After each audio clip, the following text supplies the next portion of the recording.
4 toxic habits that can make people lose respect for you. These aren't just harmless quirks.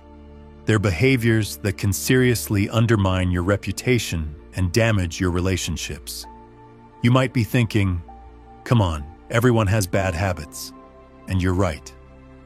But the habits we're discussing today are particularly harmful because they strike at the core of how we interact with others.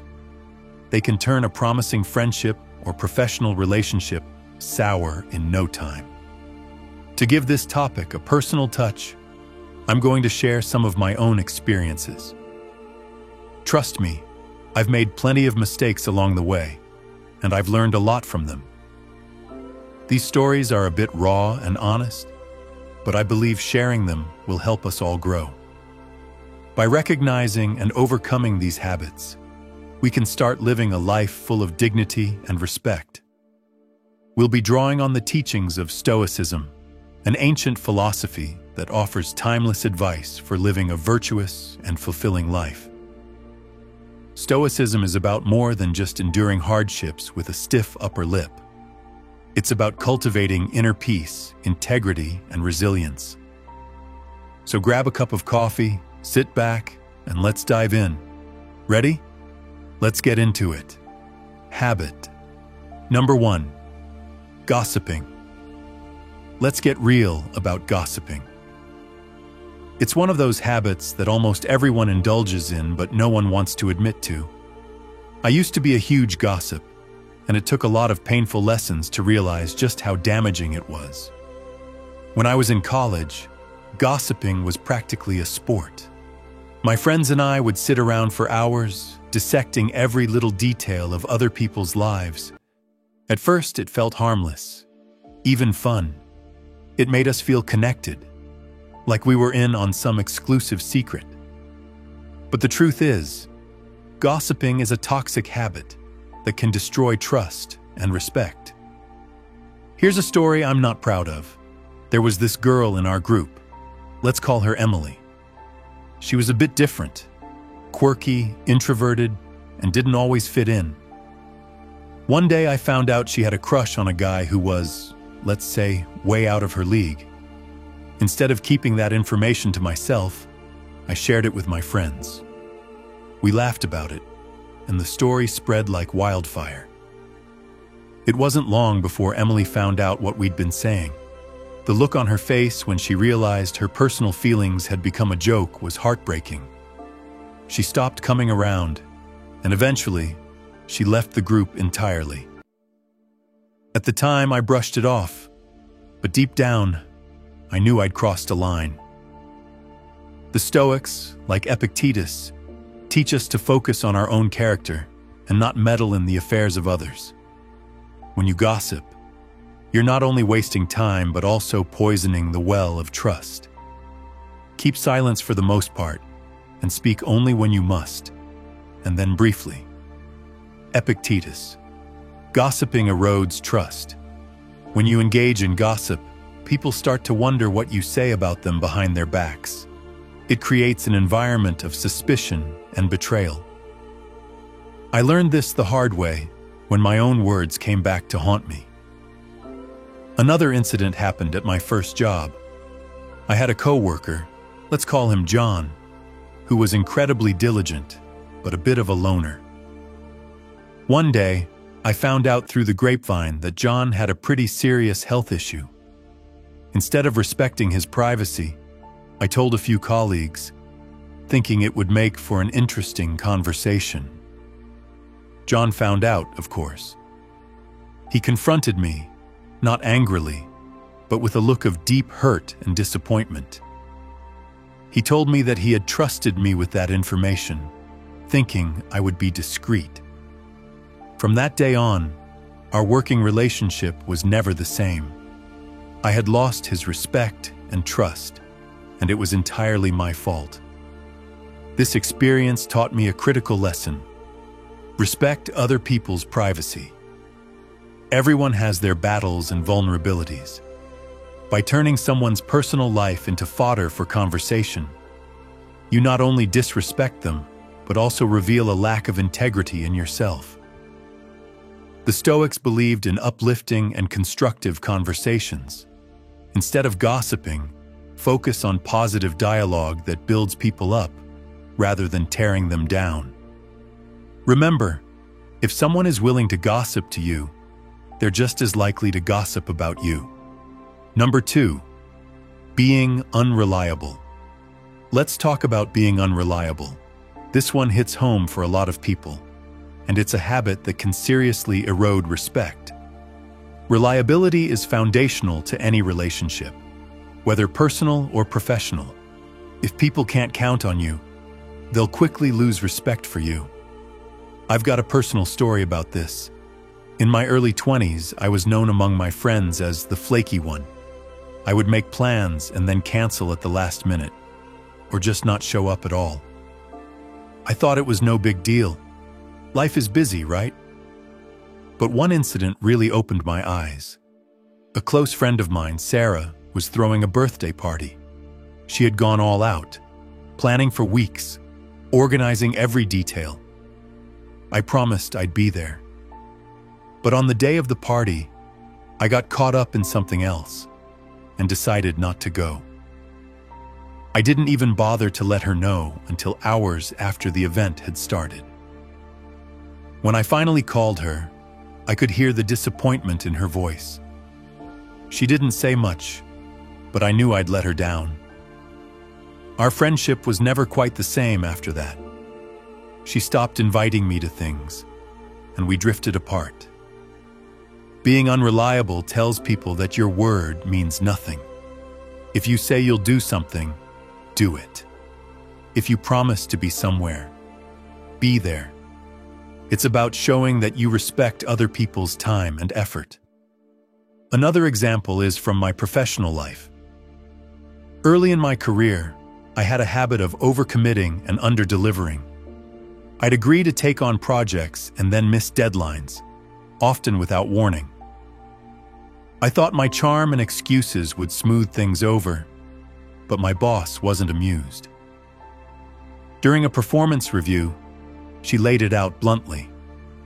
Your work is good when you do it, but your lack of reliability is a problem.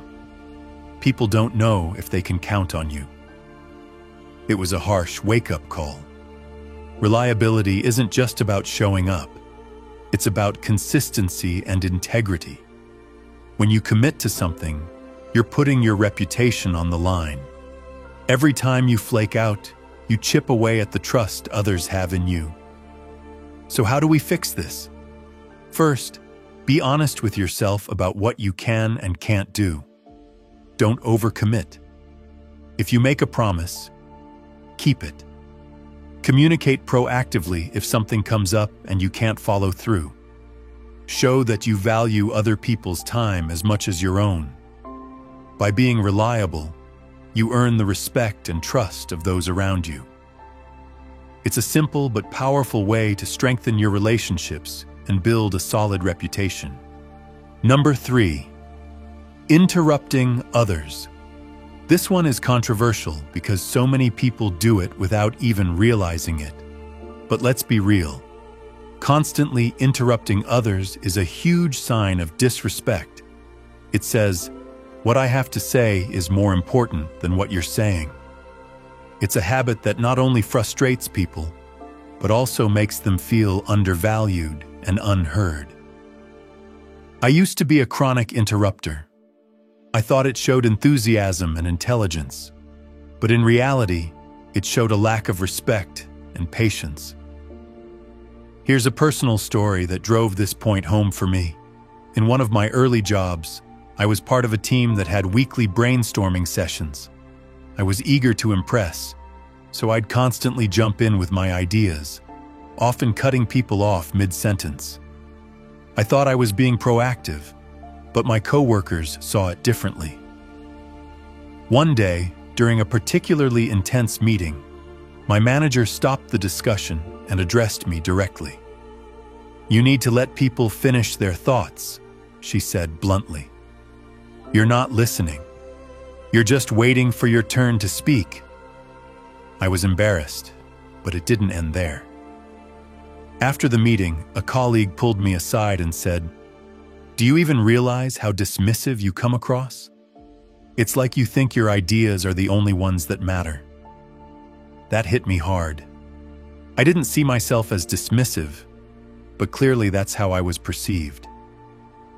Interrupting others is more than just rude.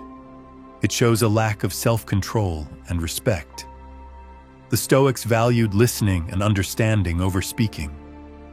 Seneca advises us to be patient and considerate in our conversations. I remember another incident vividly. I was out with friends at a bar, and one friend was sharing a deeply personal story about his struggles with anxiety.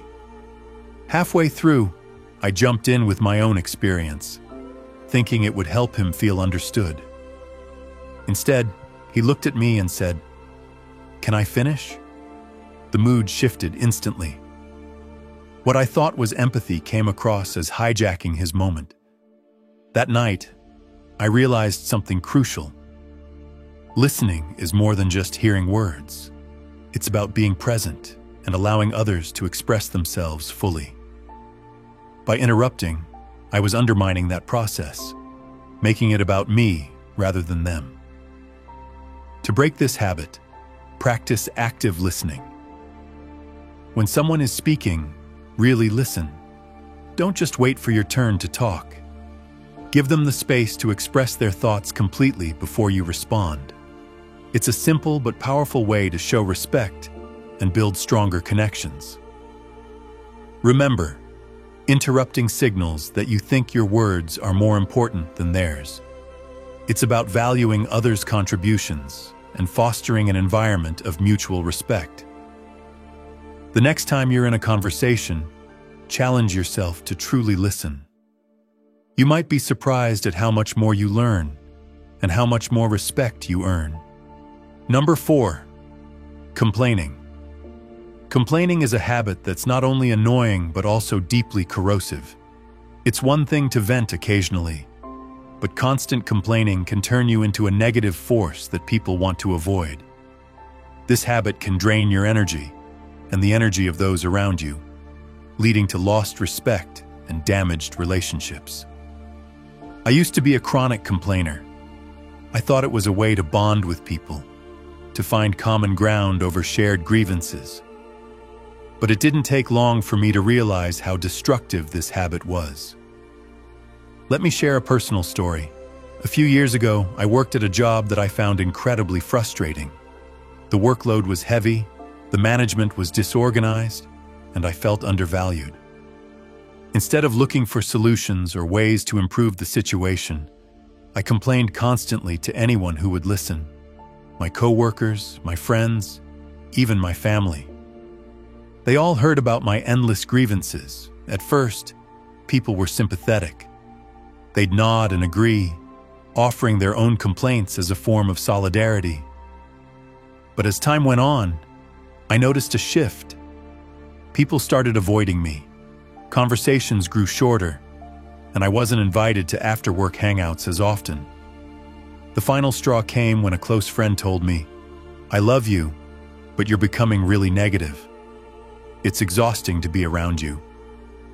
The Stoics believed in focusing on what we can control and accepting what we cannot.